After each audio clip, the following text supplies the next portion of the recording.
الرجيم بسم الله الرحمن الرحيم ود طائفة من أهل الكتاب لو يضلونكم وما يضلون إلا أنفسهم وما يشعرون يا أهل الكتاب لم تكفرون بآيات الله وأنتم تشهدون يا أهل الكتاب لم تلبسون الحق بالباطل وتكتمون الحق وأنتم تعلمون وقالت طائفة من أهل الكتاب آمنوا بالذي أنزل على الذين آمنوا وجه النهار واكفروا آخره لعلهم يرجعون ولا تؤمنوا إلا لمن تبع دينكم قل إن الهدى هدى الله أن يؤتى أحد مثل ما أوتيتم ويحاجوكم عند ربكم قل إن الفضل بيد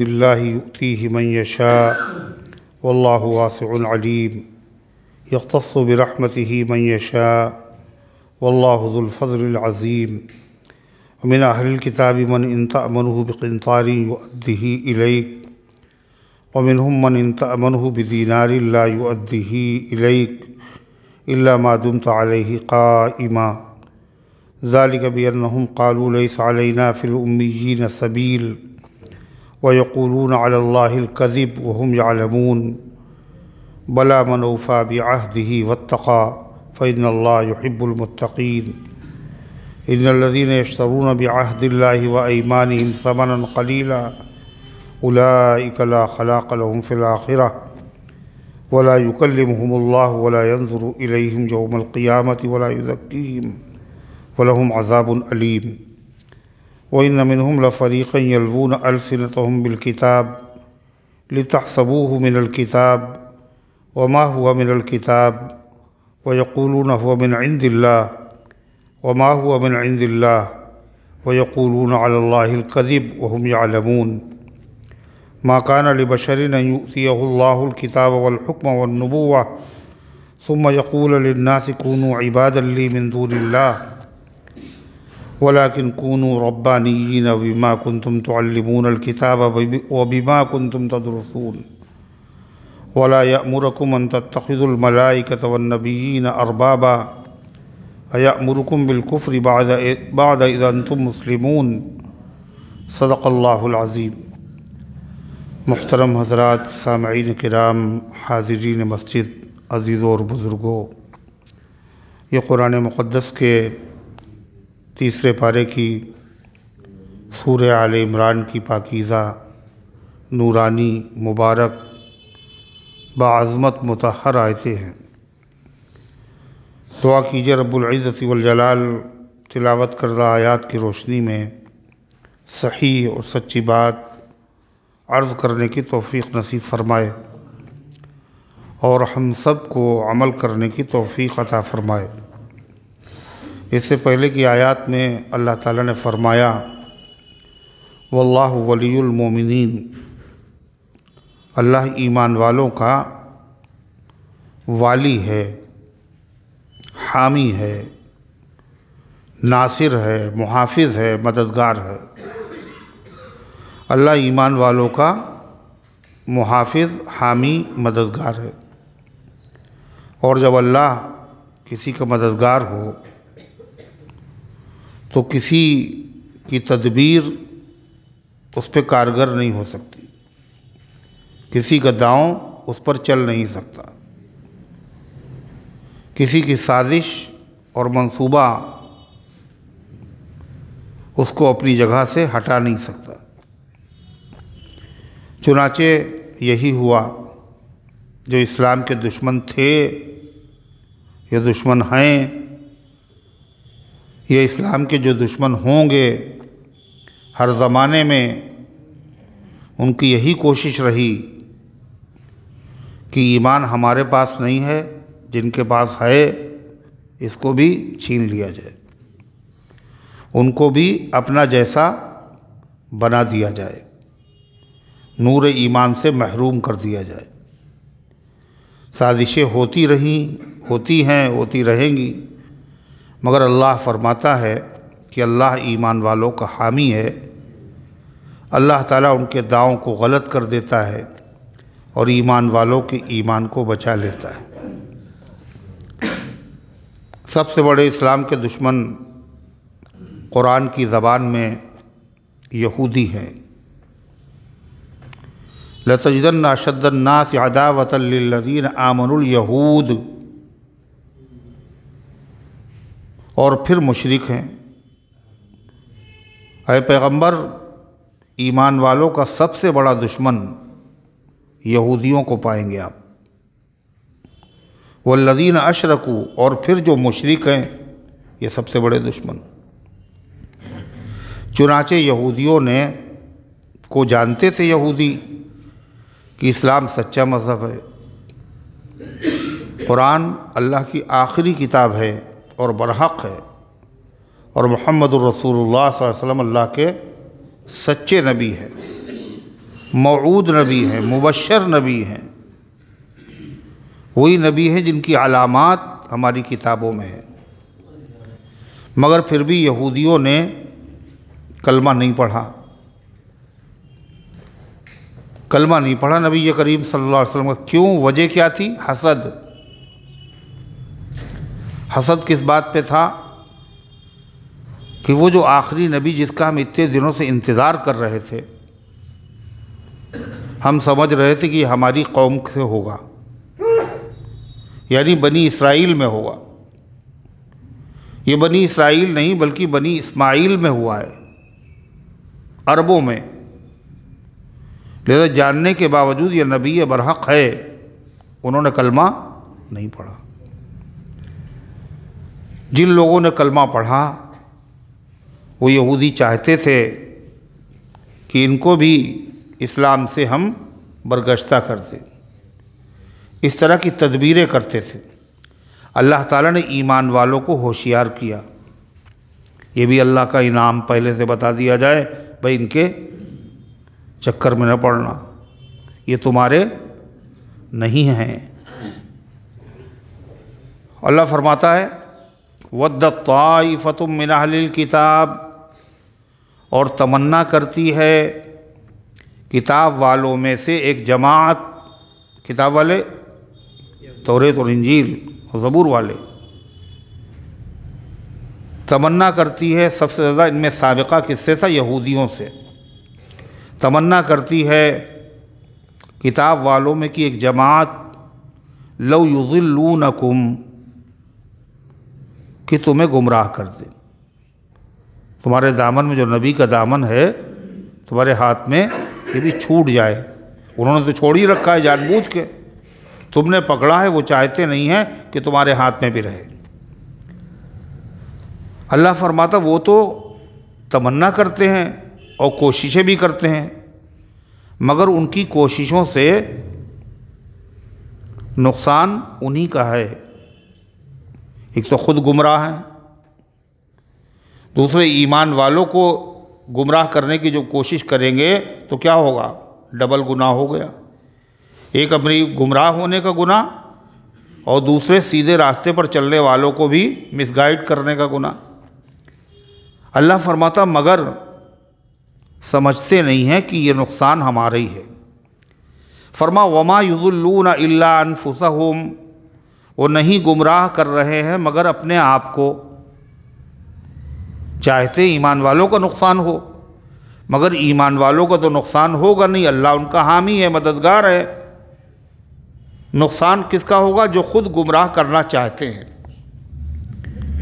ایک تو ان کا جرم تھا گمراہی، دوسرا ان کا جرم کیا ہے؟ دوسرے اللہ کے بندوں کو گمراہ کرنے کی کوشش۔ اللہ فرماتا وما یشعرون، اور وہ سمجھتے بھی نہیں ہیں کہ ہمارے پاپ بڑھ رہے ہیں، ہمارا گناہ بڑھ رہا ہے، اور ان کا کوئی نقصان نہیں۔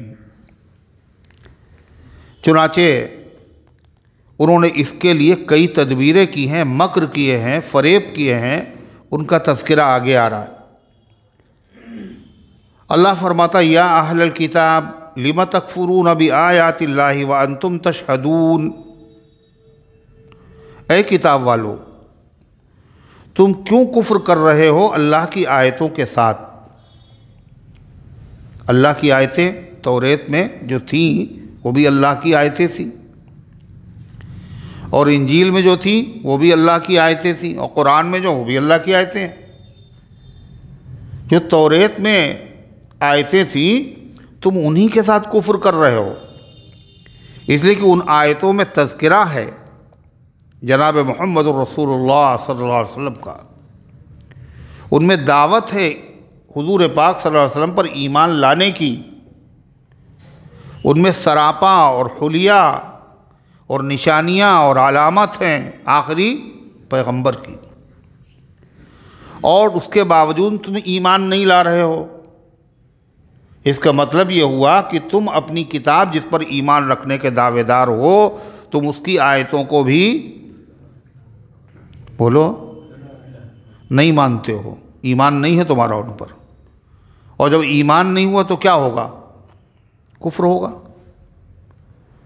اس لیے کہ دونوں چیزیں ایک جگہ جمع تو ہو نہیں سکتی، ہو کفر تو ایمان چلا جاتا ہے، اور غفلت ہو تو مہمان چلا جاتا ہے، تو دونوں چیزیں ایک جگہ جمع نہیں ہوئی۔ جب توریت کی وہ آیتیں جن میں آخری نبی پر ایمان لانے کی دعوت ہے، جب تمہارا ان پر ایمان نہیں ہے، اس کا مطلب تم نے ان آیتوں کا انکار کر دیا،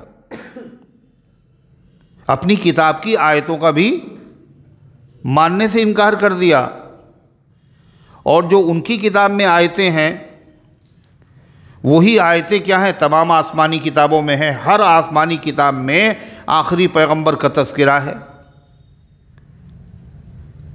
لہذا ایک کتاب کا انکار نہیں ہوا، یہ تمام آسمانی کتابوں کا انکار ہو گیا، معمولی چیز نہیں ہے۔ یا اہل الکتاب، اے کتاب والو، لم تکفرون بآیات اللہ، کیوں انکار کر رہے ہو اللہ کی آیتوں کا، وانتم تشہدون، حالانکہ تم اقرار کرتے ہو کہ ہماری کتابوں میں ذکر ہے محمد صلی اللہ علیہ وسلم، اپنی نجی محفلوں میں اقرار کرتے تھے نہیں کرتے تھے؟ جیسے اس سے پہلے آ چکا، جو نجران کا وفد آیا تھا اس میں پادری نے کیا کہا تھا اپنے بھائی سے، جب اس نے بد دعا دی حضور پاک صلی اللہ علیہ وسلم کو، اور خچر پھسلا، تو اس نے کہا بد دعا نہ دو، تمہیں پتہ ہے تمہاری ماں برباد ہو جائے۔ یہ کیا کر رہے ہیں آپ؟ کہا وہ سچے نبی ہیں، پھر مانتے کیوں نہیں ہو؟ کہا عیسائیوں نے ہمیں بہت دولت دی ہے، مال دیا ہے، اگر ہم ان کو مان لیں گے یہ سب ہم سے چھین لیں گے۔ تو مانا نہیں مانا کہ آپ کا تذکرہ ہے۔ حوی ابن اخطب جو بہت بڑا عالم تھا یہودیوں کا، بہت بڑا عالم، اور وہ ہے کون؟ حضرت صفیہ رضی اللہ تعالی عنہا جو ام المومنین ہیں، ان کا باپ کیا نام تھا؟ حوی ابن اخطب۔ اتنا بڑا شخص، مگر نہ صرف اسلام کا خود دشمن تھا بلکہ مکے والوں کو اس نے مدینے پر حملہ کرنے کی باقاعدہ دعوت دی تھی، اور وہ حضرت صفیہ رضی اللہ عنہ کا خود بیان ہے کہ جب آپ مدینہ طیبہ تشریف لائے تو میرے والد اور میرے چچا دونوں گئے کہ دیکھیں یہ وہی نبی ہے جس کا ہماری کتابوں میں ذکر ہے، اور دیکھ کے جب واپس آئے تو انہوں نے جو آپس میں گفتگو کی میں نے سنا، کہا کہ کیا یہ وہی نبی ہے؟ تو واللہ، خدا کی قسم یہ وہی نبی ہے۔ کہا پھر کیا ارادہ ہے؟ کہا العداوہ الی یوم القیامہ، قیامت تک ان سے دشمنی رکھنا ہے، ماننا نہیں ہے۔ تو دیکھا قرآن کہہ رہا وانتم تشہدون، تم گواہی دیتے ہو، تم آپس میں خود اقرار کرتے ہو کہ یہ وہی نبی ہے، پھر کیوں انکار کر رہے ہو؟ جس کتاب پر ایمان کا دعویٰ ہے اس کتاب ہی پہ تمہارا ایمان نہیں، اور صرف اس کتاب پر ایمان نہیں ہے بلکہ جتنی آسمانی کتابیں ہیں کسی کتاب پر تمہارا ایمان نہیں ہے۔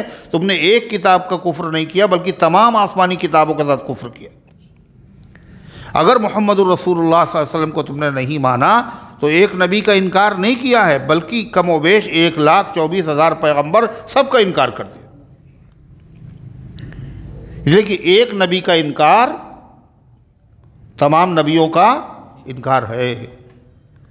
قرآن ہی نے یہ بات بتائی۔ قرآن نے کیا کہا؟ کذبت ثمود المرسلین، قوم سمود نے نبیوں کو، پیغمبروں کو جھٹلا دیا۔ حالانکہ قوم سمود کی رہبری رہنمائی کے لیے انبیاء نہیں آئے تھے، ایک نبی آئے تھے۔ کیا نام ہے ان کا؟ قوم سمود کی رہبری اور رہنمائی کے لیے جو پیغمبر آئے تھے ان کا نام کیا ہے؟ حضرت صالح علیہ السلام، جنہوں نے اونٹنی برآمد کی تھی معجزے کے طور پر پہاڑ کی چٹان سے۔ صالح کو جھٹلایا تھا انہوں نے۔ ان کے زمانے میں اللہ کے پیغمبر نہیں، موسیٰ علیہ السلام نہیں، عیسیٰ علیہ السلام نہیں، اور ان سے پہلے آدم اور نوح گزر چکے تھے، تو انہوں نے ایک نبی کو جھٹلایا۔ قرآن کیا کہتا ہے؟ کذبت ثمود المرسلین، قوم سمود نے سارے نبیوں کو جھٹلا دیا۔ کیوں؟ اس لیے کہ تمام نبیوں کی دعوت ایک ہے۔ جب تمام نبیوں کی دعوت و پیغام ایک ہے تو ایک کو جھوٹا کہا آپ نے، اس کا مطلب کیا ہوا؟ سب کو جھوٹا کہا آپ نے۔ اللہ یہی کہہ رہا، اے اہل کتاب، اے کتاب والو، کیوں کفر کرتے ہو اللہ کی آیتوں کے ساتھ؟ وَأَنْتُمْ تَشْهَدُونَ، اور تم جانتے ہو، تم یقین بھی کرتے ہو، اقرار بھی کرتے ہو۔ پھر فرمایا یا اہل الکتاب لم تلبسون الحق بالباطل، اے کتاب والو، تم حق کو باطل کے ساتھ مخلوط کیوں کرتے ہو؟ مخلوط مانے ملا دینا، حق کو باطل کے ساتھ ایسا ملا دینا کوئی پہچان نہ پائے حق کیا ہے وہ باطل کیا ہے، صحیح کیا ہے غلط کیا ہے۔ اس کو کہتے ہیں تلبیس۔ ایک کتاب ہے اس کا نام ہے تلبیس ابلیس۔ تلبیس ابلیس یعنی ابلیس شیطان کی تلبیس، شیطان لوگوں پر حق و باطل کو کس طرح مشتبہ کر دیتا ہے کہ جس کی وجہ سے کیا ہوتا ہے، اچھے اچھے لوگ گمراہ ہو جاتے ہیں۔ یہ شیطان ہی کا تو کام ہے۔ تو وہی تلبیس ہے۔ کچھ کپڑے پاک ہیں اور کچھ کپڑے ناپاک ہیں۔ پاک کپڑے پہن کر کے نماز پڑھنا جائز، اور ناپاک سے نماز نہیں ہوگی۔ مگر پاک الگ الماری میں رکھے ہوئے ہیں، ناپاک الگ رکھے ہوئے ہیں۔ ایک آدمی نے اٹھایا اور دونوں کپڑوں کو آپس میں گڑبڑ کر دیا۔ اب آپ کو پہچان نہیں کاہے کی کہ پاک کون سے ناپاک کون، اب کیا کرے؟ کچھ برتنوں میں پاک پانی ہے، کچھ میں ناپاک پانی ہے۔ پاک پانی سے آپ وضو کر رہے تھے، لیکن کسی نے آ کے بدل دی بوتلیں، اب مشتبہ ہو گیا معاملہ، یہ پاک ہے یا یہ پاک ہے، اللہ جانے کون سا پاک ہے۔ تو یہودی یہی حرکت کرتے تھے، تلبیس حق و باطل کے ساتھ ملا دیتے تھے، آیتوں میں تحریف کر دیتے تھے۔ جو توریت کی آیتیں ہیں ان میں تحریف، ان میں تبدیلی کر دیتے تھے۔ اگر نبی کریم صلی اللہ علیہ وسلم کا اس میں حلیہ لکھا ہوا ہے کہ حضور پاک صلی اللہ علیہ وسلم کا قد کیسا ہوگا، معتدل، درمیانی، اس لیے کہ حد سے زیادہ لمبا ہونا بھی کیا ہے، خوبصورتی ہے، یہ بھی عیب ہے، اور حد سے زیادہ پست ہونا بھی عیب ہے۔ بہترین چیز کیا ہے؟ درمیانی، اعتدال اسی کو کہتے ہیں۔ اعتدال بڑی عجیب چیز ہے۔ صحت بھی اعتدال کا نام ہے، بیلنس۔ اگر ہر چیز اعتدال میں نہیں رہتی اسی کا نام بیماری ہے۔ شوگر بالکل نہ ہو، لو ہو جائے تو مصیبت، بڑھ جائے تو مصیبت، اور اگر بیلنس رہے تو یہ ٹھیک ہے۔ بلغم، صفرا، سودا، بلغم، یہ سب اخلاط ہیں، انسان کے جسم میں ہوتی ہیں۔ رطوبت، خشکی، یہ ساری چیزیں، ان میں اگر اعتدال ہو تو آدمی سب سے زیادہ صحت مند ہے۔ ان میں کمی زیادتی ہو گئی اگر کہیں تو کیا ہو گیا؟ وہ بیمار ہو گیا۔ عقیدے میں اعتدال ہو تو صحت مند ہے آدمی۔ عقیدے میں گڑبڑی ہو گئی، افراط و تفریط ہو گئی، ڈس بیلنس آدمی ہو گیا تو اس کا ایمان چلا گیا۔ عمل کے اندر بھی کیا اعتدال ہو۔ اس امت کو اللہ کے نبی اللہ تعالیٰ نے وسط امت بنایا ہے، معتدل امت، اعتدال والی امت۔ ان کے وہاں تشدد بھی نہیں ہے اور بہت نرمی بھی نہیں ہے کہ کچھ بھی کرتے رہو کوئی مسئلہ نہیں، پکڑ نہیں ہوگی، ایسا بھی نہیں۔ اور چھوٹا سا کوئی کام ہو گیا اب معافی نہیں ہوگی تمہاری، یہ بھی نہیں، اعتدال ہے۔ تو اللہ تعالیٰ نے کیا فرمایا؟ وہ لوگ کیا کرتے تھے؟ تو نبی کریم صلی اللہ علیہ وسلم کا مبارک قد لکھا ہے توریت میں کیسا تھا کہ اعتدال والا تھا، میانہ درمیانی۔ تو انہوں نے اس کو کاٹ چھاٹ کے کر دیا کہ آپ بڑے لمبے قد کے تھے۔ کلر آپ کا کیا لکھا ہوا ہے کہ آپ کریں لمبے، ہم کریں کلر کیسا لکھا ہوا؟ کریں لمبے۔ رنگ آپ کا کیسا؟ نہایت خوبصورت تھے آپ، نہایت خوبصورت تھے آپ۔ کیسا کلر تھا آپ کا؟ مشرب بحمرہ، گیہوں جیسا کلر تھا، مگر اس کے اندر بھی سرخی ہلکی ہلکی ملی تھی۔ یہ سب سے عمدہ کلر ہوتا ہے۔ تو انہوں نے کیا لکھ دیا کہ چونے کی طرح آپ کا رنگ سفید تھا۔ دیکھیے حرکت۔ بال حضور پاک صلی اللہ علیہ وسلم کے کیسے تھے؟ نہ بالکل سیدھے تھے، نہ بالکل چھلے دار تھے، درمیانی تھے۔ تو لکھ دیا بال آپ کے بالکل سیدھے سیدھے تھے۔ یہ سب کیوں کیا؟ تاکہ کتاب میں لکھا کہہ دیں کہ جس نبی کی پہچان ہے ہماری کتاب میں وہ یہ نبی ہے ہی نہیں، ہماری کتاب کچھ اور کہہ رہی ہے اور ان کے اندر کچھ اور ہے۔ یہ سب کرتے تھے۔ اللہ فرما رہا یا اہل الکتاب، اے کتاب والو، لم تکفرون بآیات اللہ، فرما لم تلبسون الحق بالباطل، تم حق کو باطل کے ساتھ ملاتے کیوں ہو؟ وتکتمون الحق، اور تم حق کو چھپاتے ہو۔ اللہ کے نبی کی جو صفات تھیں وہ سب کو بتاتے ہی نہیں تھے، اپنی قوم کو بھی نہیں بتاتے تھے، عوام کو۔ اگر بتا دیں گے تو قوم کیا ہوگی؟ اللہ کے نبی کا دامن تھام لے گی، اپنی قوم سے بھی چھپاتے تھے۔ جو انہی سے پیدا ہوئے ہیں یہودیوں سے، ان کا بھی یہی حال ہے۔ جو ان کے اصلی مسئلے ہیں ان کی کتابوں میں لکھے ہوئے ہیں، ان کے مولوی جانتے ہیں، ان کی قوم بولو نہیں جانتی۔ جیسے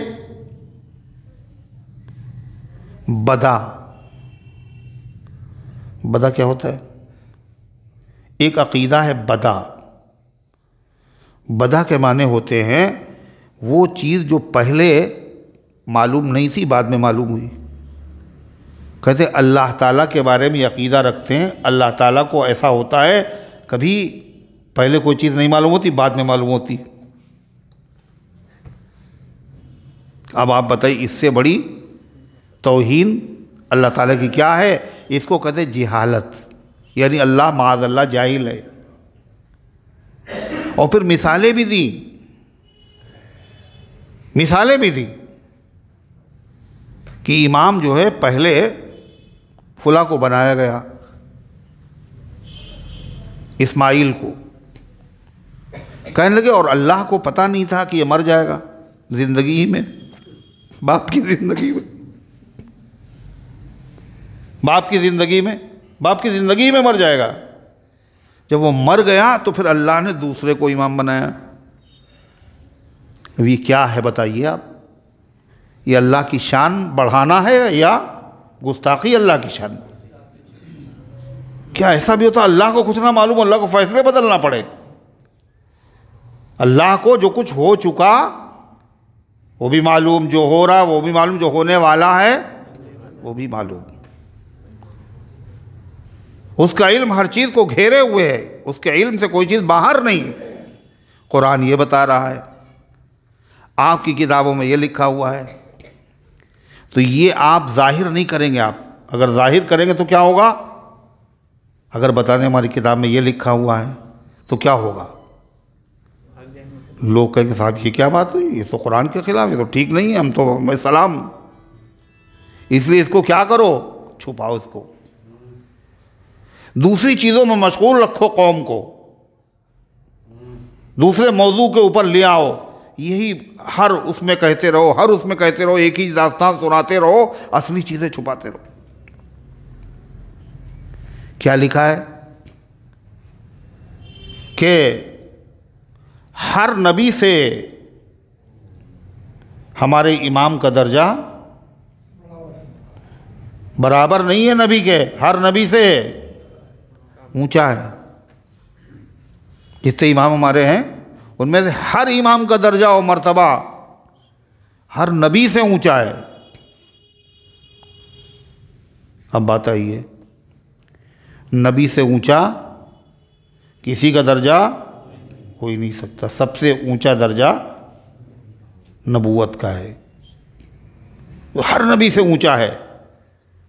اور پھر چلو یہاں تک تو آدمی برداشت بھی کر لیتا، بھائی ٹھیک ہے ہمارے نبی کو کچھ نہیں کہا، جس نبی کا کلمہ کرتے ہیں کم سے کم اس کو تو کچھ نہیں کہا۔ حالانکہ یہ بھی غلط ہے، کسی نبی کو توہین، ہر نبی کی توہین ہے۔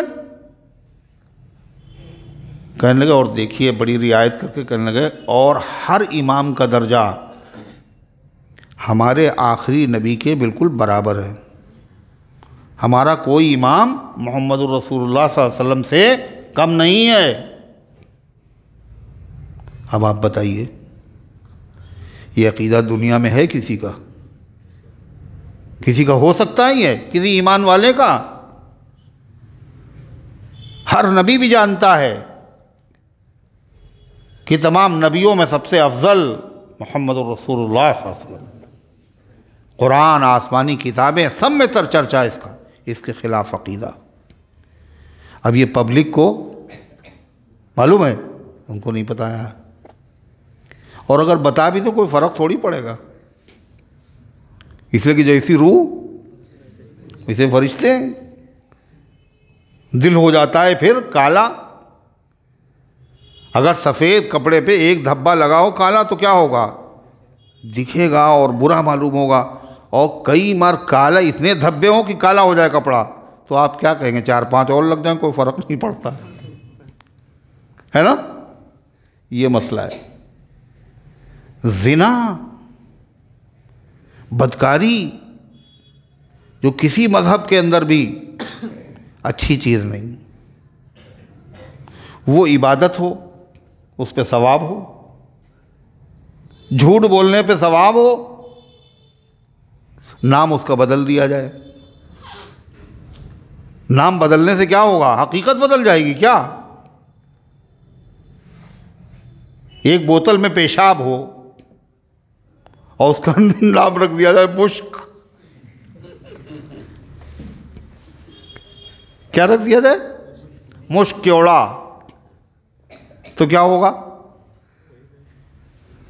رہے گا تو وہی۔ تو اس لیے یہ وہ چیزیں ہیں جو عوام بھی نہیں جانتے۔ حضرت علی رضی اللہ تعالیٰ عنہ نے اپنے بیٹوں کے نام ابو بکر، عمر، عثمان رکھے، اور حضرت حسن نے بھی رکھے، اور حضرت حسین نے بھی رکھے، اور آگے تک یہ سلسلہ چلتا رہا۔ یہ معلوم ہے کیا؟ یہ بھی نہیں معلوم ہے۔ کربلا میں جو شہید ہوئے حضرت حسن کے وہ بیٹے تھے، حضرت علی کے وہ بیٹے تھے جن کا نام ابو بکر تھا، عمر تھا، عثمان تھا۔ اس کا ذکر کبھی سنا ہے آپ نے؟ ہے دلدل کا ہے ذکر، مگر حضرت علی کے ان بیٹوں کا ذکر کیوں نہیں ہے؟ حضرت حسین کے ان بھائیوں کا ذکر کیوں نہیں ہے جنہوں نے بھائی کے لیے قربانی دی، اپنی جانیں قربان کر دیں؟ ان کا ذکر کیوں نہیں ہے؟ چھپاؤ،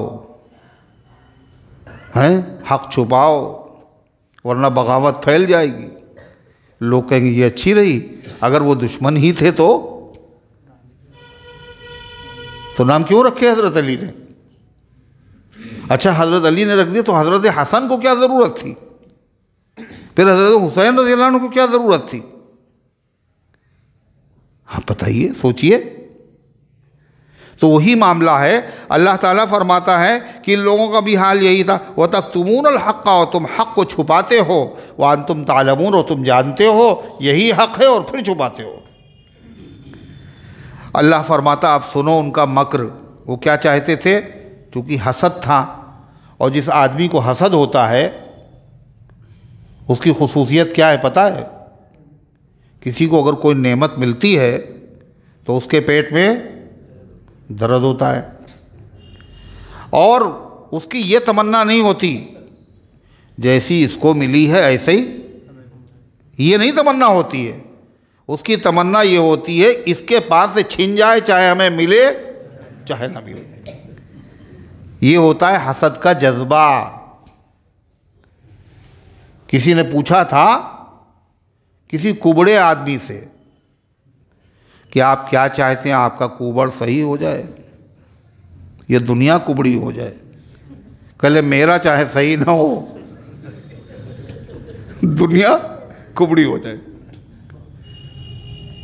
یہودیوں کا حال یہی تھا، خود تو ایمان سے محروم تھے، جان بوجھ کر ایمان نہ لاتے تھے، لیکن جو ایمان والے تھے چاہتے یہ تھے کہ ان کے پاس بھی ایمان رہے نہیں۔ تو ایسی کیا ترکیبیں کی جائیں؟ قرآن نے پہلے کہا ہوشیار رہنا، اب قرآن جو ہے ان کا منصوبہ بتا رہا ہے، اور قرآن نے ان کے راز کو فاش کر دیا باقاعدہ۔ یہ بھی ہو سکتا ہے، کیا بتایا سنیے۔ وقالت طائفۃ من اہل الکتاب، اور کہا ایک جماعت نے اہل کتاب میں سے، آمنوا بالذی انزل علی الذین آمنوا وجہ النہار، ایمان لے آؤ اس کتاب پر جو اتاری گئی ہے ایمان والوں پر، محمد الرسول اللہ صلی اللہ علیہ وسلم کے واسطے سے جو ایمان والوں کی ہدایت کے لیے جو کتاب نازل کی گئی یعنی قرآن، اس پر ایمان لے آؤ، وجہ النہار، دن کے ایک حصے میں۔ دن کے کب بھائی؟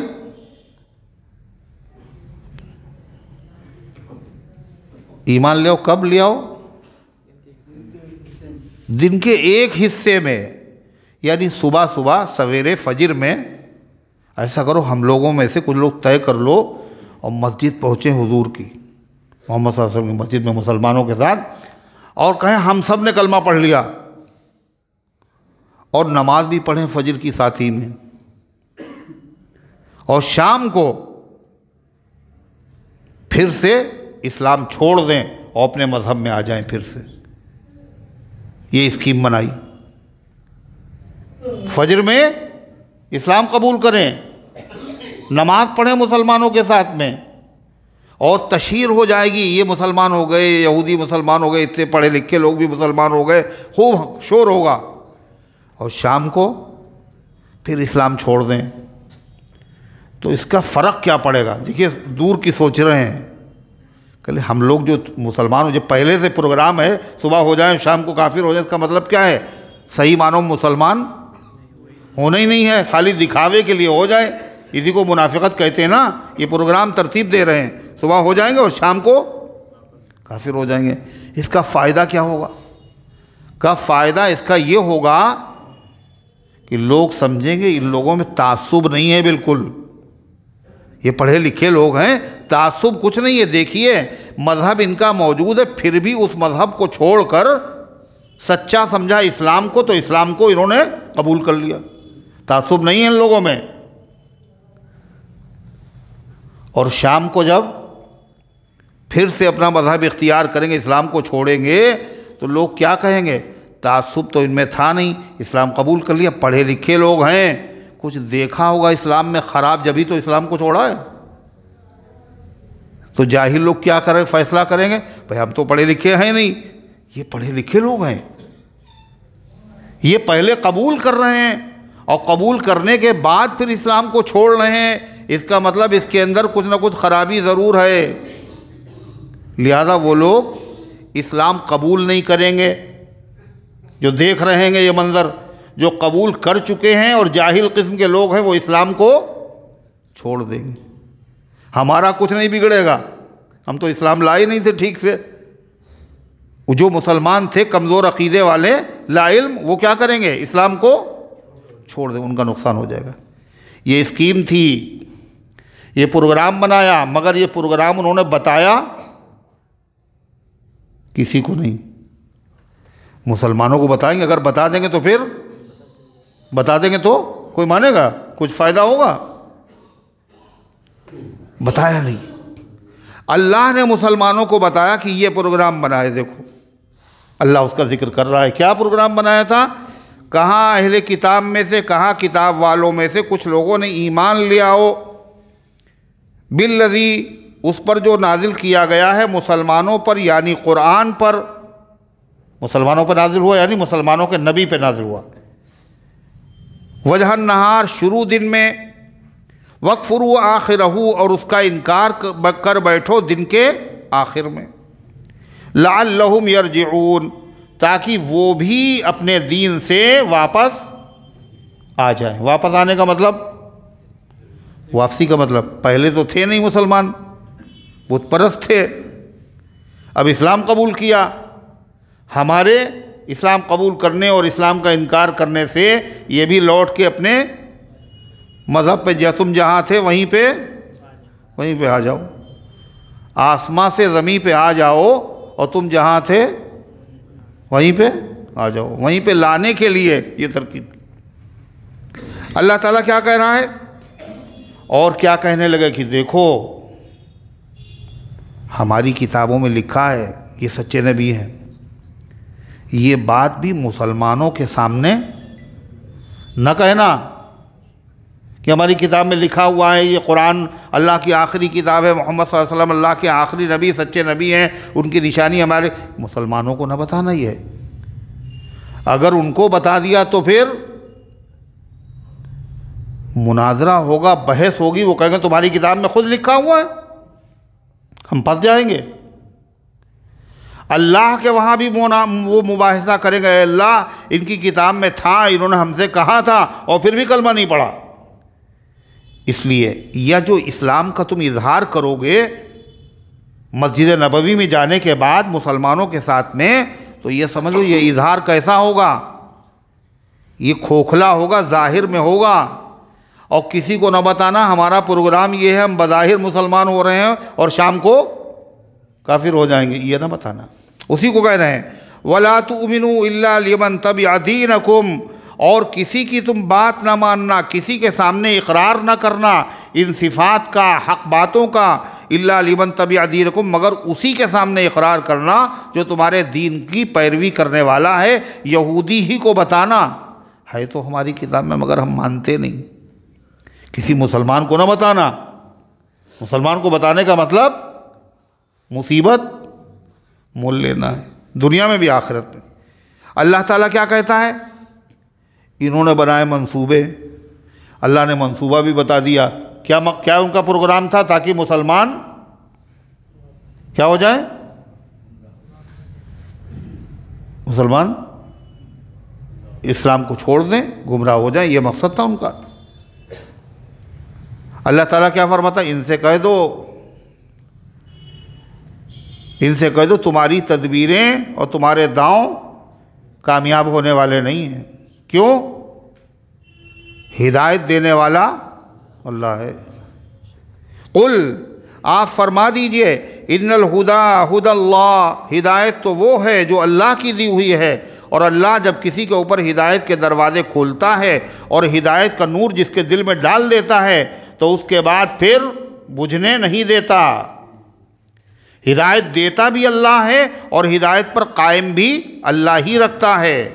اور اللہ جب کسی کو ہدایت پر قائم رکھے تو پوری دنیا مل کر کے اگر اس کے بالوں کو بیکا کرنا چاہے، عقیدے کو سمجھوتا کرنا چاہے تو وہ آدمی ٹس سے مس نہیں ہو سکتا۔ عمر ابن عبدالعزیز رحمۃ اللہ علیہ یہ تابعی ہیں، صحابی نہیں ہیں، تابعی، بڑے عادل خلیفہ گزرے ہیں، بڑی عجیب مبارک زندگی تھی ان کی، بہت بڑے عالم، بہت بڑے زاہد، بہت بڑے متقی، بہت بڑے پارسا، بالکل خلفائے راشدین کی جو حکومت ہے اس کا نمونہ تھی۔ تو روم کے بادشاہ کے پاس انہوں نے خط بھیجا اپنے قاصد کے ذریعے سے، پیغامبر، کہ روم کے بادشاہ کے پاس خط لے جاؤ۔ روم کا بادشاہ کیا تھا؟ عیسائی تھا یا یہودی؟ عیسائی بادشاہ تھا۔ وہ قاصد خط لے کے گیا، شاہ روم کو اس نے خط دیا، اور واپس جب ہونے لگا تو ایک جگہ سے گزرا تو وہاں سے قرآن کی آواز آئی، کہے گی کہ کوئی قرآن پڑھ رہا ہے، کہ عیسائیوں کا ملک، عیسائیوں کی بستی، یہاں قرآن کی آواز۔ وہ آواز کی طرف چلا تو دیکھا ایک آدمی ہے، وہ قرآن پڑھ رہا ہے اور چکی چلا رہا ہے۔ کیا کر رہا ہے؟ یعنی وہ گیہوں پیس رہا ہے، اور آنکھوں سے وہ نابینا ہے۔ تو کہا السلام علیکم، کوئی جواب ہی نہیں دیا۔ کہا السلام علیکم، پھر جواب نہیں دیا۔ کہا السلام علیکم، کہا وعلیکم السلام، یہاں سلام کہاں سے آ گیا؟ اس زمین پہ سلام کہاں سے آ گیا؟ تو وہ بتایا کہ میں عمر ابن عبدالعزیز کا قاصد ہوں، شاہ روم کے پاس گیا تھا، یہ بتاؤ تمہارا قصہ کیا ہے، تم یہاں کیسے ہو، تم یہاں کیسے؟ تو اس نے کہا کہ مجھے ایک مقام سے رومی فوج نے گرفتار کیا، عیسائی فوج نے مجھے گرفتار کیا، اور پھر مجھے شاہ روم کے سامنے پیش کیا گیا۔ کس کے سامنے ہے بھائی؟ کس کے سامنے؟ ہاں امام صاحب، کس کے سامنے؟ روم کے بادشاہ کے سامنے، عیسائی بادشاہ، اس کے سامنے پیش کیا گیا۔ تو اس نے کہا عیسائی ہو جاؤ۔ تو میں نے کہا کہ میں تو عیسائی نہیں ہو سکتا۔ اس نے کہا تمہاری آنکھیں نکال لیں گے ہم اگر عیسائی نہیں ہوگے۔ میں نے انکار کر دیا، اور میں نے اپنی آنکھوں کی روشنی کے مقابلے میں اسلام کو میں نے اختیار کیا، آنکھوں کو قربان کر دیا، مگر اسلام چھوڑا نہیں ہم نے۔ اس نے اندھا کر دیا، واقعی اندھا کر دیا، شیشے کی سلائیاں میری آنکھوں میں پھیر دی گئیں،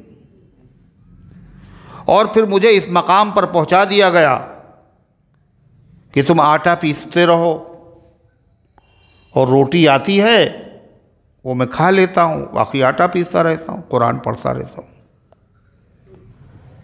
تو وہ قاصد عمر ابن عبدالعزیز کے پاس آیا جلدی سے، اور اس نے پورا واقعہ بتایا۔ عمر ابن عبدالعزیز کو جب واقعہ اس نے سنایا تو اس نے دیکھا نہیں ان کی طرف۔ جب واقعہ پورا ہوا تو اس نے دیکھا کہ ان کے سامنے کی جو زمین تھی وہ آنسوؤں سے بھیگ چکی تھی۔ خلیفۃ الاسلام کی آنکھوں سے اتنے آنسو بہے اس واقعے پر کہ خلیفۃ الاسلام ہوتے ہوئے ایک مسلمان کے ساتھ یہ سلوک ہوا، اور مجھے علم نہیں، اور اتنا مضبوط ایمان کہ اپنی آنکھیں دے دی، لیکن قدموں میں لغزش نہیں پیدا ہوئی۔ پھر فوراً خط لکھوا شاہ روم کے نام، اور خط میں لکھا یہ جو مسلمان ہے جس نے اس کے ساتھ حرکت کی ہے، عزت کے ساتھ اس کو جلدی بھیج دو، ورنہ ہم اتنا بڑا لشکر تمہارے مقابلے کے لیے بھیجیں گے جس کا پہلا حصہ تو تمہارے سر پہ ہوگا اور آخری حصہ میرے پاس ہوگا۔ یہ دینی غیرت، اسلامی حمیت، دین کا درد، اور بڑی تیزی کے ساتھ وہ قاصد خلیفہ کا پیغام لے کر کے پہنچ گیا شاہ روم کے پاس۔ شاہ روم کو بڑی حیرت، تم اتنی جلدی پھر واپس آ گئے، ابھی تو گئے تھے، کیسے آنا ہوا؟ وہ خط دے دیا۔ خط جو دیا تو ہل کے رہ گیا، اور اس نے کہا کہ ہم اسے بھیجیں گے۔ پھر وہ اپنے تخت سے نیچے اتر آیا اور مغموم چہرہ اس کا، چہرے پہ ہوائیاں اڑ رہیں۔ کہا جانتے ہو یہ کیا ہے؟ یہ کیوں میرے ساتھ ایسا ہے؟ میری حالت تم دیکھ رہے ہو یہ کیوں ہے؟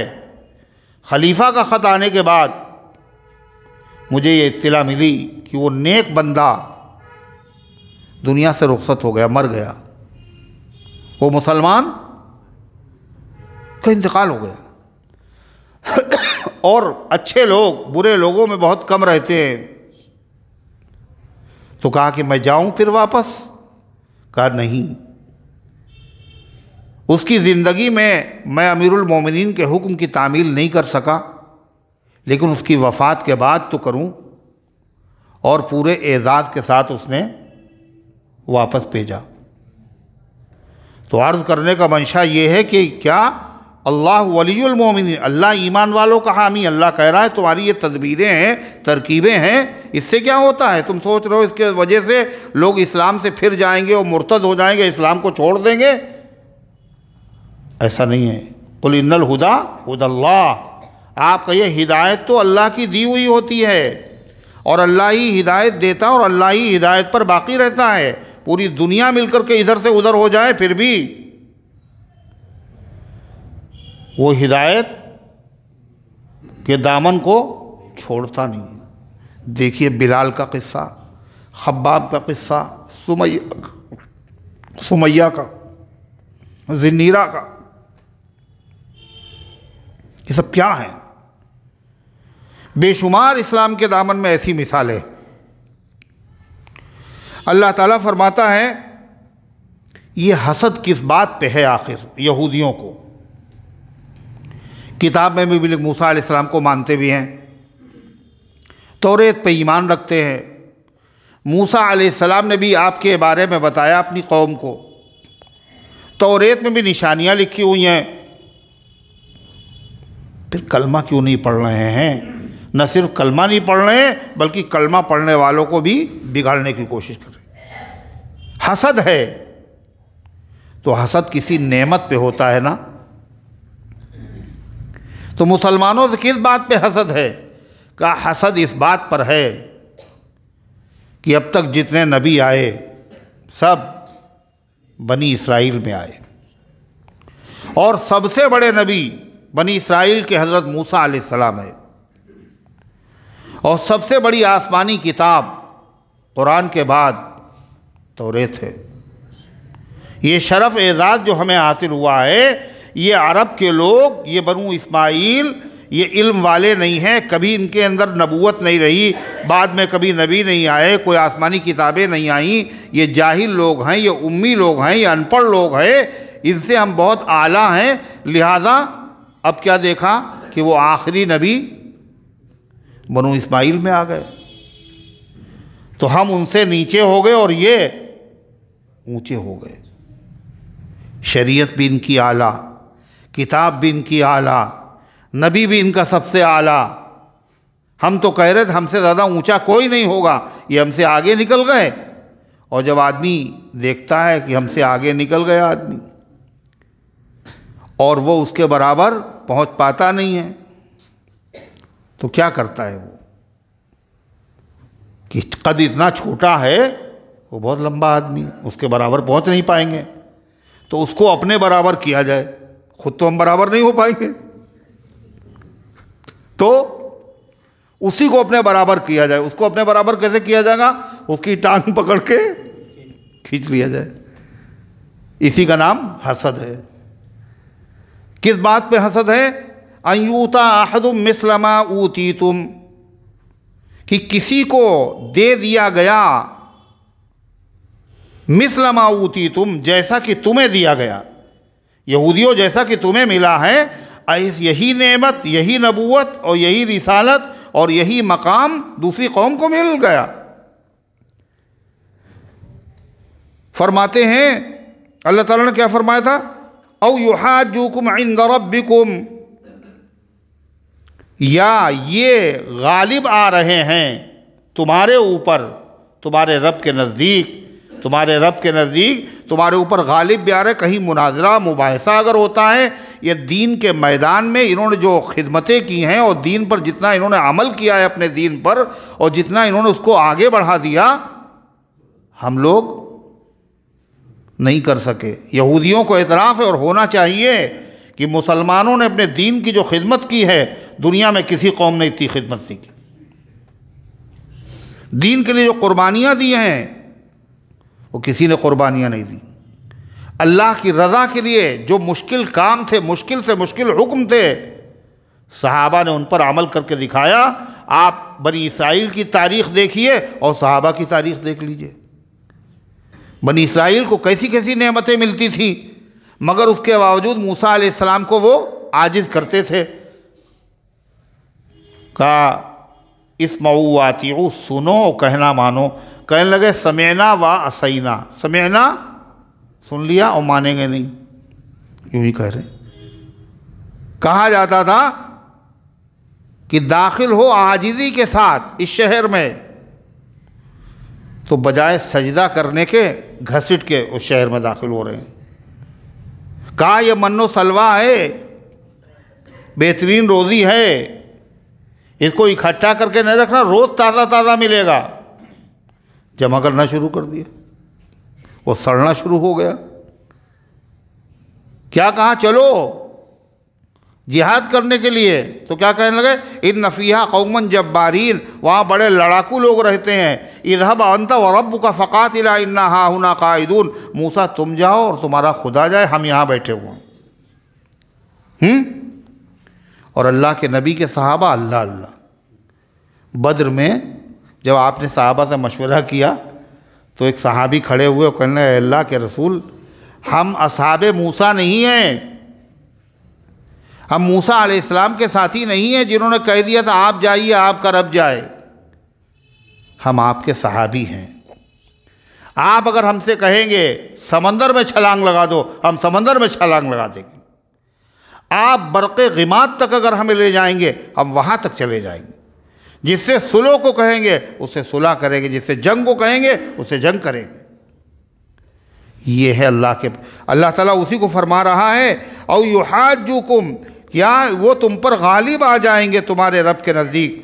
قل ان الفضل بید اللہ، اللہ تعالیٰ فرماتا ہے ان سے کہہ دو نبوت اللہ کا فضل ہے، اور اللہ جس پر چاہتا ہے اپنا فضل کرتا ہے، وہ کسی کا پابند نہیں ہے۔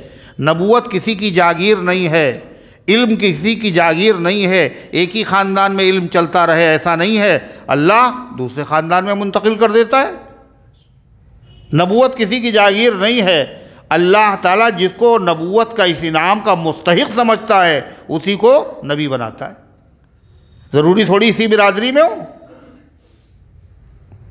اور نبوت ایسی چیز ہے جو محنت اور مشقت کر کے حاصل نہیں۔ خوب روزے رکھیں تو نبی بن جائیں گے، حج کریں ہیں، تہجد پڑھیں، اشراق کریں، جو جتنی محنت کر لے، کہ یہ سب کچھ نہیں، یہ تو اللہ کا انتخاب ہے۔ اللہ تعالیٰ فرماتا ہے ان سے کہہ دو کیا ان الفضل بید اللہ، کہ فضل اللہ کی رحمت اللہ کے قبضے میں ہے، یؤتیہ من یشاء، جس کو چاہتا ہے عطا کرتا ہے۔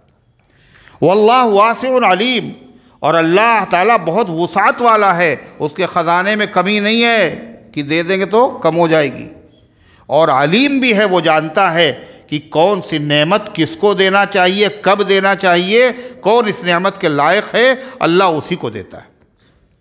قسمت کیا ہر ایک کو قسام ازل نے، وہ اس کو دیا جس کے جو قابل نظر آیا، اللہ نے جس کے جو قابل دیکھا وہی چیز دے دی۔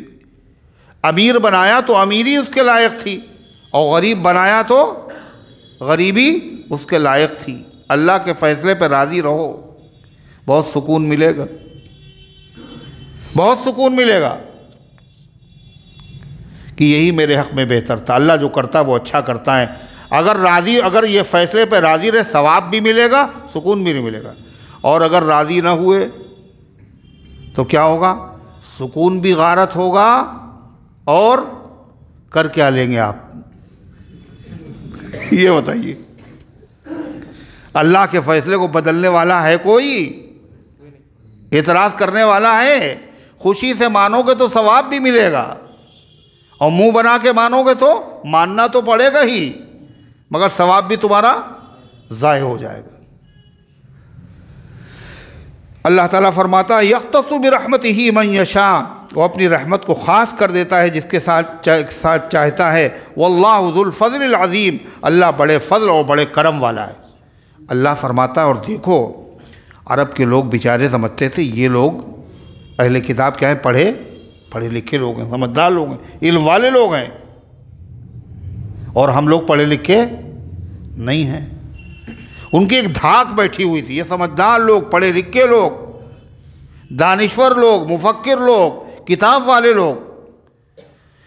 اللہ تعالیٰ فرماتا ہے ان کی دانشوری اور ان کی کتاب کی وجہ سے دھوکہ نہ کھا جانا۔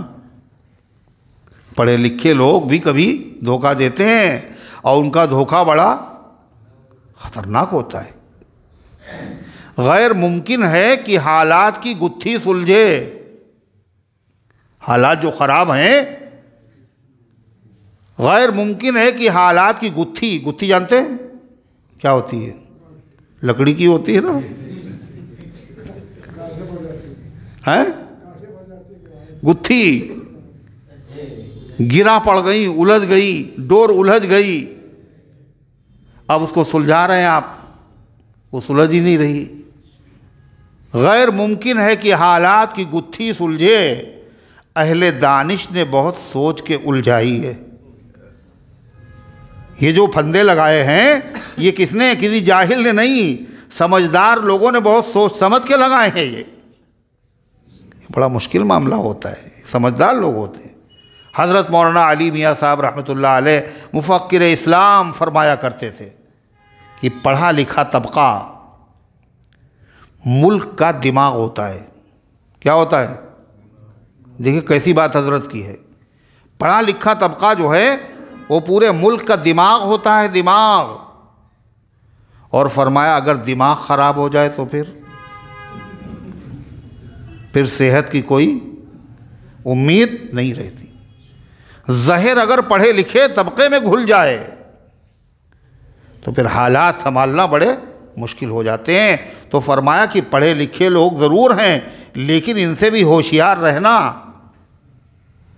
پڑھے لکھے ہیں مگر خائن ہیں۔ خائن مطلب کوئی نام نہ رکھ دے اپنے بچے کا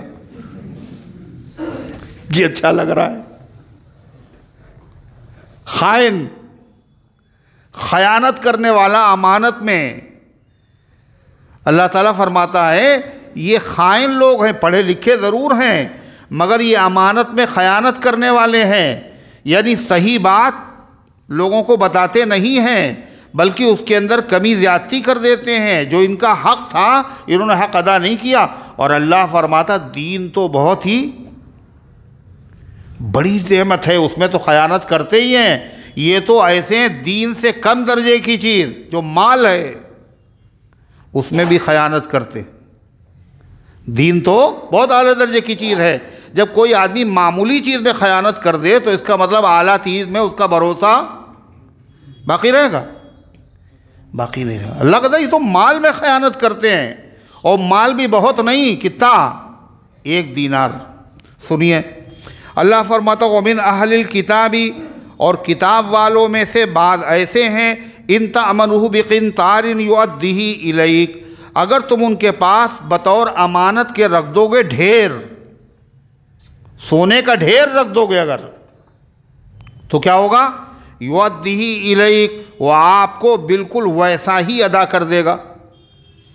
یہ بھی اہل کتاب میں ایسے بھی لوگ ہیں، مگر یہ وہی لوگ اہل کتاب میں سے ہیں جو حق پسند ہیں، انصاف والے ہیں، جنہوں نے حق پسندی کی وجہ سے اسلام قبول کر لیا۔ یہ وہ لوگ ہیں۔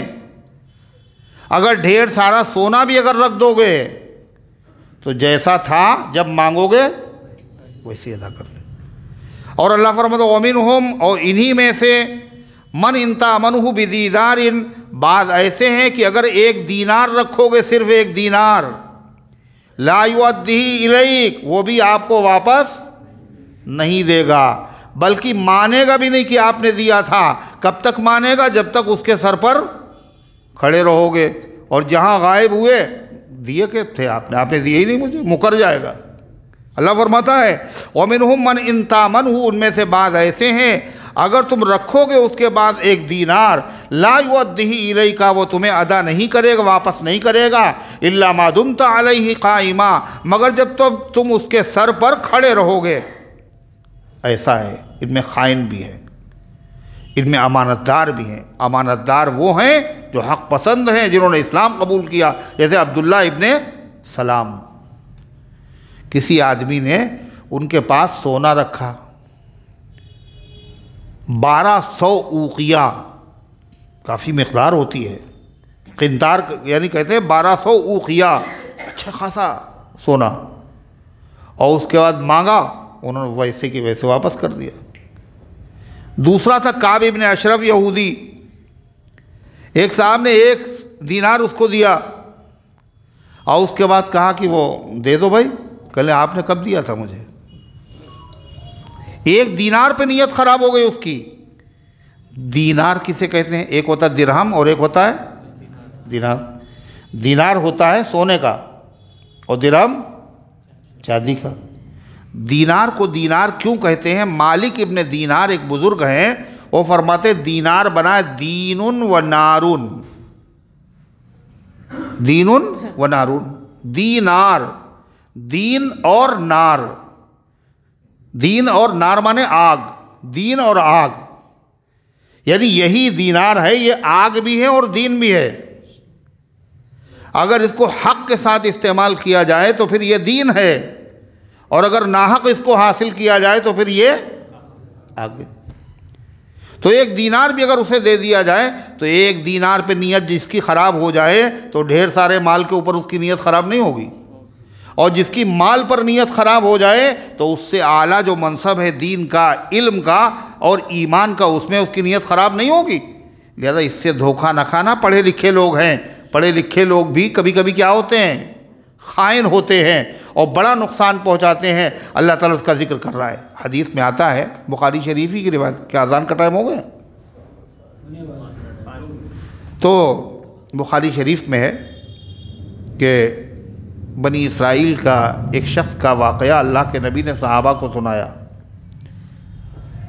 کہ بنی اسرائیل ہی میں کا ایک آدمی تھا، اہل کتاب ہی میں سے ایماندار، اس نے ایک آدمی سے قرض لیا 1000 روپیے۔ تو جب اس نے قرض مانگا تو اس نے کہا گواہ کون ہے؟ کہا کفا باللہ شہیدا، اللہ گواہی کے لیے کافی۔ کہا کوئی ذمہ دار لاؤ، ضامن لاؤ کوئی۔ کہا وکفا باللہ کفیلا، اللہ ذمہ داری کے لیے کافی ہے۔ وہ بھی مومن آدمی تھا، اس نے کہا چلو ٹھیک ہے، اللہ کو گواہ بنایا، اللہ سے بڑا گواہ کون ہے، اللہ سے بڑا ذمہ دار کون ہے؟ 1000 روپے دے دیے، اور ٹائم لے لیا کہ فلاں تاریخ کو یہ ہم آپ کو واپس کر دیں گے۔ اور بیچ میں پڑتا تھا دریا۔ جب وہ تاریخ آئی تو دریا کے کنارے پہنچا کہ امانت دار کی امانت حوالے کر دی جائے، مگر کوئی سواری اس کو نہیں ملی۔ جب سواری اس کو نہیں ملی تو اس نے کیا کیا، ایک ٹکڑا لیا لکڑی کا اور اس میں سوراخ کیا، اور سوراخ کرنے کے بعد اس کے اندر اس نے 1000 دینار رکھے اور ایک پرچہ لکھ کر کے رکھ دیا کہ میں آیا تھا یہ واپس کرنے کے لیے، لیکن کوئی سواری نہیں ملی، اس لیے میں تمہاری امانت حوالے کر رہا ہوں، یہ پرچہ اس میں تھا۔ اور اس کے بعد اس نے کہا، دریا کو خطاب کرتے ہوئے اللہ سے دعا کی، اے اللہ میں نے اس سے قرض لیا، جب اس نے گواہ مانگا تو میں نے کہا اللہ گواہ ہے، جب اس نے کہا کوئی ضامن لاؤ، ذمہ دار لاؤ، تو میں نے کہا اللہ تعالیٰ ذمہ دار ہے۔ اے اللہ میں تو اس کی امانت دینا چاہتا تھا مگر کوئی سواری نہیں ہے، اے اللہ میں تجھے ذمہ دار بناتا ہوں، یہ امانت اس تک پہنچا دے۔ اور یہ کہہ کر کے اس نے لکڑی دریا میں ڈال دی۔ ادھر وہ آدمی جس کا پیسہ تھا وہ دریا کے کنارے کھڑا ہوا ہے کہ اس نے وعدہ کیا تھا اور وہ آ ہی رہا ہوگا پیسہ۔ کافی انتظار کیا، جب کوئی نہیں آیا تو اس نے دیکھا کہ لکڑی بہتی ہوئی چلی آ رہی ہے، اس نے کہا یہی جلانے کے کام آئے گی، اٹھا کے لے گیا۔ اور کلہاڑی جو اس پہ ماری تو کھٹ سے اس میں سے 1000 دینار باہر نکل آئے، اور اس میں ایک پرچہ بھی تھا کہ میں امانت تمہاری واپس کرنا چاہتا، کوئی نہیں ملی مجھے سواری، میں نے اس میں ودیعت کر دی، اللہ کے حوالے کر دی، مل گئے۔ اس کے بعد بھی اس کو فکر رہی کاہے کی، پتہ نہیں لکڑی پہنچی نہیں پہنچی، امانت پہنچی نہیں پہنچی۔ وہ 1000 روپیہ لے کر کے بعد میں پھر پہنچا اس کے پاس، تو ان کا وہ 1000 روپیہ آپ سے قرض لیا تھا، کل نے بھیج تو دیا آپ نے؟ کہا میں نے بتایا تو کہ میں نے بہت کوشش کی کوئی سواری مل جائے، کوئی سواری نہیں ملی۔ کہنے لگے وہ جس کے ذریعے سے آپ نے بھیجی تھی وہ امانت مجھ تک پہنچ چکی ہے اور وہ آپ کا خط بھی مجھے مل چکا ہے، یہ 1000 آپ واپس لے کر کے چلے جائیے۔ یہ امانت والے بھی تھے اور خیانت والے بھی تھے۔ ہر قوم میں ہر طرح کے لوگ ہوتے ہیں، لہذا پوری قوم کو برا، اگر کسی بری قوم میں کوئی اچھائی ہے تو اچھائی کا بھی ذکر کرنا چاہیے۔ اللہ تعالیٰ نے گزارشات کو قبول فرمائے، عمل کرنے کی توفیق عطا فرمائے۔ محمد شعیب کی والدہ کا انتقال ہو گیا، انا للہ و انا الیہ راجعون، اللہ مغفرت فرمائے۔ بیاض لینے والے کے پیچھے نماز پڑھنا صحیح ہے یا غلط؟ یہ تو بڑا مشکل مسئلہ ہے بھائی، ہیں پرچہ ارچہ لگائیں گے کیا اس مسجد کا امام جو ہے بیاض لیتا ہے؟ اگر آپ کو معلوم ہے کہ یقینی بات ہے تو آپ چاہیں وہاں نہ پڑھیے آپ نماز کہیں اور، مگر کسی سے ذکر نہ کیجیے، آپ خود نہ پڑھیں وہاں، اور پڑھ بھی سکتے آپ، اس لیے عقیدے تو اس کے صحیح ہیں، عمل اس کا خراب ہے، عمل کا ذمہ دار وہ خود ہے، نماز آپ کی ہو جائے گی۔ قرض بہت ہے، دعا بتا دیجیے، لا حول ولا قوت الا باللہ 500 مرتبہ پڑھیے۔ زکوٰۃ کے پیسے کو مسجد یا مدرسے کی تعمیر کے لیے دے سکتے ہیں؟ مسجد میں تو بالکل نہیں لگائے جا سکتے، اور مدرسے میں بھی تعمیر میں اصلاً نہیں لگائے جا سکتے، اس کا دوسرا راستہ ہوتا ہے جس کے ذریعے سے لگائے جاتے ہیں پیسے، لیکن مسجد میں تو بالکل نہیں لگ سکتے۔ بیٹی کے رشتے بہت آتے ہیں لیکن رکتے نہیں ہیں، صدقے کی نیت کر لیجئے کہ اتنا پیسہ کسی نیک کام میں خرچ کریں گے، اگر شادی خیریت سے ہو گئی تو بعد میں پھر صدقہ کر دینا۔ لڑکے کا پڑھائی میں دل نہیں لگتا، 786 مرتبہ بسم اللہ الرحمن الرحیم پڑھ کے پانی پہ دم کریں اور وہ پانی پلائیں۔ کام رک گیا ہے، کام پھر چلنے لگے، لا حول ولا قوت الا باللہ پڑھیں 500 مرتبہ۔ جو کچھ بھی ذکر کرتے ہیں اگر اس کو بخشیں گے نہیں تو آخرت میں اس کا ذخیرہ نہیں ملے گا، اس کو بخش دیں گے جب بھی آپ کے پاس رہے گا، نہیں بخشیں گے جب بھی رہے گا، اس لیے بخشے تو زیادہ اچھا ہے، کسی کا بھی فائدہ ہو جائے تمہارا بھی فائدہ ہو۔ محمد عتیق خان اور بھولے بھائی کی کیا لکھا ہے، صحت اچھی نہیں ہے، اللہ تبارک و تعالیٰ ان کو شفا عطا فرمائے اور امت کے تمام بیماروں کو شفا عطا فرمائے۔ مرحوم کالو باورچی کی اہلیہ کی حالت بہت خراب ہے، اللہ رحم فرمائے اور شفا کلی عطا فرمائے۔ ہدا کی طبیعت خراب ہے، اللہ شفا عطا فرمائے۔ ابھی اور ہیں کتنے آ گئے آج؟ اچھا پرچے کے اندر پرچہ جی، اچھا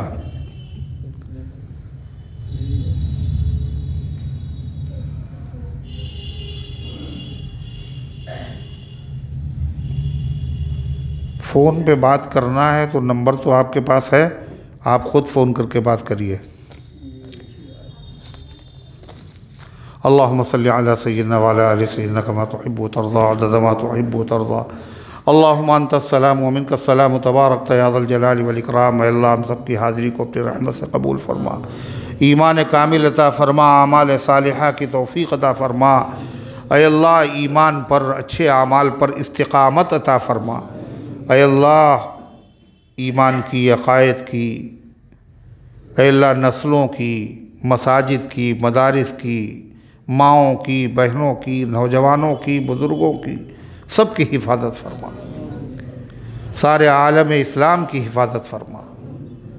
اے اللہ بیماروں کو شفا عطا فرما، حاجت مندوں کی حاجتوں کو پورا فرما، جنہوں نے زبانی کہا، جنہوں نے پرچے دیے، جو نہیں کہہ سکے، جن کا ارادہ تھا، جن کی خواہش تھی، جن کا حق ہے، جو امید رکھتے ہیں، ان سب کے نیک مقاصد میں کامیابی نصیب ہو۔